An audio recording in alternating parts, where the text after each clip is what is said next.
Welcome to Affording College with Greene, founder and president of College Liftoff. All right, thanks, Deep Throaty Guy. So welcome to Affording College. I'm Greene, host of Affording College and founder of College Liftoff. College Liftoff is a college planning firm I started to provide solutions for anybody and everybody that's going through college planning or has college planning needs. Our mission is to secure teens' brightest future and save them and their families thousands of dollars in the process. We work with teens throughout the entire college planning process, starting with personalized one-on-one career development work. From there, we find the best schools to match our students' chosen career paths and interests, then offer support throughout the entire admissions process. Next, we work with families' budgets to find the price that makes the most sense for their kids' education, all while ensuring it's the right fit. Today, we are Ohio's premier college planning firm. I'm happy to say that, and we're shooting for the world, by the way. And we strive to save time, stress, and money when it comes to your child's higher education. So that's a little background on myself and College Liftoff and why I do this podcast. I really want to offer families some solid advice when it comes to planning for college and higher education, because there's so much misinformation out there. The purpose of this podcast is to dispel the myths and misinformation and really help families. So I'm sitting here taking a moment out of our busy schedule of college acceptance offers as we're kind of seeing them roll in all over the place. So many award letters. Yep. We're definitely in the throes of that. And plus it's prom season, so to say the least, our high schoolers are not exactly focused on college planning at this particular moment. But it is April, and it is Autism Awareness Month, and we really want to shed some light on this topic. I mean, we're getting ready to go into the 50th anniversary next year, and the purpose of Autism Awareness Month is to educate local communities and raise public awareness about autism. I also feel like it's a movement towards really acceptance and appreciation for people who are on the autism spectrum. But we really want people with autism spectrum disorder to feel valued because they do have special gifts and talents that sometimes go unnoticed by the general public. So great point. So with that, I'm here with two of my coworkers. I'm here with Juleanna. Hi, Aaron. Hey, how are you doing? Good. And I'm here with Paige. Hey, what's going on? Not much. And we're going to talk about this a little bit today and some of the work that we're doing, even at College Liftoff, to kind of work through with our families. Absolutely.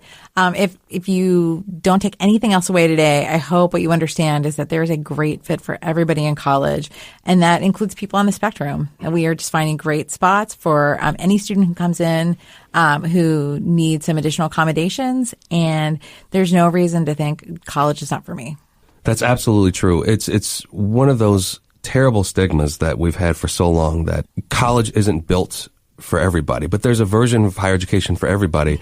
And working through IEPs, 504s, autism at the next level, it's just like working through any other extra piece, whether it be a sport, whether it be a musical instrument. It's just another component to the equation for us that we work through with our families. Absolutely. I mean, we definitely want to think about fit factors, and fit factor may be that you need a dorm room that has an accessible shower, right? Because you have a physical disability. It may mean that you need access to additional time for test taking, or you might need a note taker. There are lots of different ways that colleges can help accommodate, but there's no reason to think that your need is so very different that you can't be accommodated at a school. I think it's important to note that college is really a new experience for everyone, and not just students who have autism or learning differences. That's a great point. So it's pretty frightening, honestly. I was pretty scared to go to college myself, but currently I'm reading a book that Paige gave me called Parties, Dorms, and Social Norms by Lisa Meeks and Tracy Masterson, but it's about safe living for young adults on the spectrum. And they talked about a lot of things that I honestly wish I would have known just going to college. So that just shows the similarities between students who have learning differences and then people who are neurotypical that are also going to college. They're going through the same things. So let's take this back to even thinking about schools and how that correlates to students with learning differences. Truth be told, there are schools that deal with it better than others. We know that. We don't still let that be the driver. We still really want proper development work to be done and all those things. But in the end, we do want to find the schools that do offer better accommodations for those students overall. But again, it's just another piece of the criteria in the same way that we're looking for the right academic situation. You want to make sure that you're paying the right price for it, all those things. Exactly. We never want to send students to a program just because they've got great accommodations. What we're seeing more and more is that every college is recognizing the need for great accommodations for all of their students at a variety of levels, whether it's like a dedicated cafeteria for students with food allergies, or whether it's making sure that all of their buildings are accessible so that we don't need to move classrooms around so that somebody in a wheelchair can take a class that they desperately need to fulfill a major. We're working with a student on the spectrum now, and we looked at Muskingum. Muskingum is a great school, and they have a terrific plus program for students with some learning differences. And ultimately, it just wasn't the right fit for this particular student. It didn't really, Muskingum didn't support the student's major, but not to say that Muskingum isn't a great fit, but it just reminds us, like, we would never say to a student, let's go to this school because they've got a great accommodation program. Instead, we're going to find you a great fit for your major, and then in addition, we're going to find you the kind of accommodations that will help you be ultra successful. Absolutely. I think it's even more important for students on the spectrum or who have a learning difference to focus on career development work, because generally they do show amazing skill in one or more ability domains. So we talk about in our general orientation that there's 9 types of intelligences. In the United States, only test for logical/mathematical or linguistics. And sometimes that's not the case for students who are on the spectrum or have a learning difference. And sometimes that's not the case for just a neurotypical student in general, too. Absolutely. It's probably the case for everybody, for everybody. in that regard. But it really has opened the world up to students with learning differences. It's a very different world than it was even 10, 20, 30 years ago in that regard. Absolutely. Mm-hmm. So, I started my career, as a lot of you already know, or I guess actually as the people at this table already know. I started my career in early intervention. I worked with a birth to 3 population in Indiana.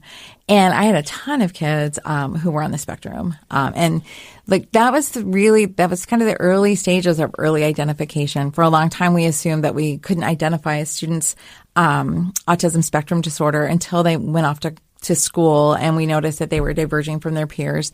But in the time that I was doing early intervention work, they were doing much better work at identifying students early so that we could do the kind of therapies that would help them gain the necessary skills to go on to school and be successful.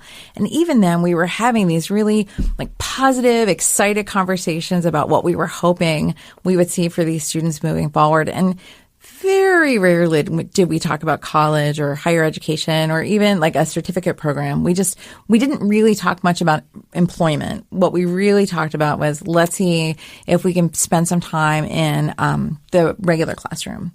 And now, the conversation has just completely flipped around in the last 20 years. Mm-hmm. So we realize that as long as we build in the supports that students need, there's no reason to think that college isn't a possibility. That you can't have a great and exciting career doing something fun and meaningful and that combines your purpose and your passion. So I think for a long time our notion of work looked much more like a sheltered workshop. Yeah. And I think most people are familiar with those. And now there's no reason to think that needs to be the outcome for any of our students. So people come in, they have ideas about what they want to do. We help them refine those ideas to find the best fit. And then we find a great program that they can go and hone their skills and then go out into the work world. But those are all such great points. It really goes back to career development has to be the driver. Absolutely. At the beginning of this. And again, like, we don't have these box jobs anymore, isn't it? In fact, we don't even really use the terms of white collar and blue collar for that regard. The sense of what we think of as blue collar are probably the higher paying jobs coming out of any school as it sits today anyway. Exactly. And even then, they're like multifaceted. You have to really know your ins and outs on computing work and all these other things depending on the job. It's a very different work world than it was. And we hear that all the time. Like, we don't know what the jobs are going to be in play in 5 or 10 years today. Yeah. That's true. There's some things you can still predict and all of those things. But, going back to what you talked about, Juleanna, about how 9 different intelligences. Yeah. And mercy, today, they're all being put to work. It just really depends on the kid. But this really goes back to, okay, like, as a family, what are some things you have to really remember when you're applying to schools with IEP, with 504, with autism? How does advocating for yourself really work at this level? What are some things our parents should be thinking about in that regard? I think it's important to note that you said as a family, because we really want to build the confidence in students with learning differences, but we also tend to forget that parents also have needs and they're going through this whole situation with their students. Yeah, they've been with them through their entire life going through this. Exactly. So when working with students on the autism spectrum, I feel like we really need to help guide the parents also and help them feel comfortable and help them gain that confidence to send their child off to college. We want the parents to feel confident that their students have become empowered. And once the students are empowered to make their own decisions, to advocate for themselves, then I think the parents feel like, yeah, this is definitely a possibility. I think that my kid will go and knock it out of the park. And that's what we want for every kid who leaves College Liftoff. So some quick, easy takeaways. Let career development be the driver. Don't be afraid to advocate for your student. Find schools that have the proper accommodations for your student. Do the investigative work you need to there. Ask questions. Do everything you need to. But again, make sure the program is best fit for the student. Yep. And again, that just circles back to good, solid career development work. Anything else I should add to that, I should say? So I think it's really important that students need to be able to self-advocate. So they can't go off to college and expect that their parents can do it for them any longer, because the reality is once you turn 18, your parents lose the ability to advocate on your behalf. Mm-hmm. So it's also important to know that within your K to 12 schooling, typically you were well known by your teachers, by the staff. They sort of knew the accommodations that you needed to be successful. But moving into college, colleges tend to be bigger places, and not every professor is going to be familiar, and they're not going to be kept up to speed by some governing body. So that's why the self-advocacy is so important, and really helping your students learn to advocate for themselves. It's something we talk about with our current clients and their parents.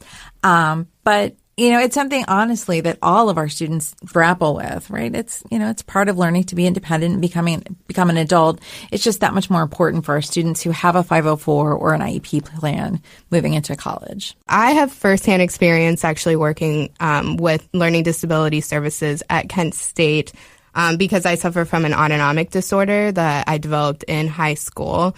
So while going to Kent State, basically I would meet with learning disability services each semester and made sure that they reached out to all of my professors to let them know of my condition and then the accommodations I need. But it's really important for the audience listening in to know that you do need to keep in contact with disability services each semester and make sure that you're keeping them up to date with everything that's going on in your life. You have to make sure that whatever plan you set up through disability is set up each calendar year you're at that school, because things may change. Again, like you said, Paige, universities are big. You have administrators that come and go and this and the other. So you want to make sure that those same things are set up for yourself every single year that you're there. And then, honestly, you'll be great. And that's the thing about this, that whether it be a learning difference, whether it be autism, it's not a hindrance at the next level anymore. At the end of the year, colleges have to explain just how many of their freshmen they've managed to retain. And so it behooves a college, right, without using the word behooves, it behooves a college to support the students moving forward, right, to make them successful.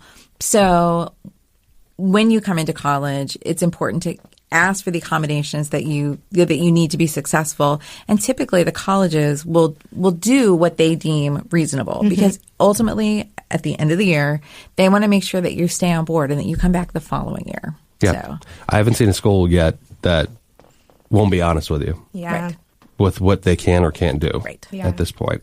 Again, that's why you use it as another piece of criteria when you're looking for schools. Not the sole one, but another piece of it. Because you do want to make sure that they do know what they're doing. Because you're absolutely right. The last thing I want to see, especially for a student with a learning difference, is that they didn't meet their end of the bargain on that. That doesn't look good anywhere, and especially it's not good for the student. And on the topic of advocating for yourself, sometimes I will say at some universities I've heard some horror stories of learning disability services not really handling the situation as maybe their parents would have, or maybe it's taken a little while longer to actually get those accommodations in place. So really with students who do have learning differences, I would recommend speaking directly to your professor, and then also making some friends within the class in case you miss a day of school because of an illness, and they can give you notes. And then also joining organizations on campus for students that do have learning differences. Great world we live in with this now, where honestly there's so much more support and options than there ever have been. And it's just a matter of knowing what's available, knowing what the schools offer, and where to find it. And as we're just kind of talking about now, knowing how to advocate for your child and your child being able to advocate for themselves especially once they become an adult. And that's something we deal with every day at College Liftoff. This is something that, again, for us, it's just another piece of the puzzle, and every student has a piece of the puzzle, whether it be a sport, whether it be a musical instrument, whether it be musical theater, learning difference, it doesn't matter. It's just another piece to it. All of our kids there's a version of higher education for every one of them, and that's something we work on every single day to make sure that our kids can realize that for themselves individually, one-on-one. So thank you guys for being with me today. Thank you, audience, for listening to this podcast. Feel free to call us anytime, ask any questions you may have, and you can always email us at hello@collegeliftoff.com. We'll pick a question and answer it on our podcast whenever we get a good, thoughtful question in. You can reach us at 614-329-6633 as well. And please always follow us on social media, whether it be Instagram, Facebook, Pinterest, Twitter. Just search for College Liftoff. Visit us at collegeliftoff.com to get more information and also to access our blogs and podcasts. You can also subscribe to Affording College wherever you get your podcasts, whether it be iTunes, Spotify, or wherever. Thank you guys for listening, and we'll talk to you next time.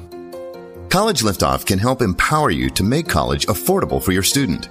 If you want to learn more about your options, Aaron will be responding directly to your emails.